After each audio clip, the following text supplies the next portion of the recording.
নমস্কার। কবি অপূর্ব দত্তের লেখা কবিতা ছবির ভেলা।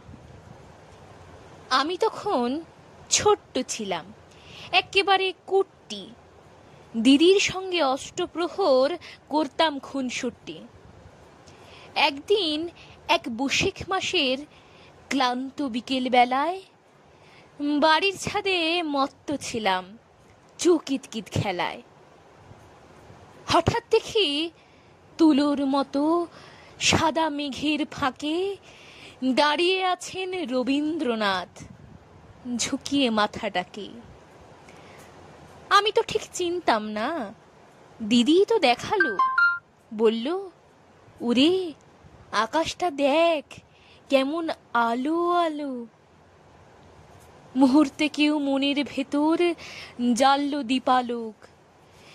কে লাবণ্যে পূর্ণ সে প্রাণ, ধাঁধিয়ে গেল চোখ। দিদির সঙ্গে মেঘ সাগরে ভাসিয়ে দিলাম ভেলা।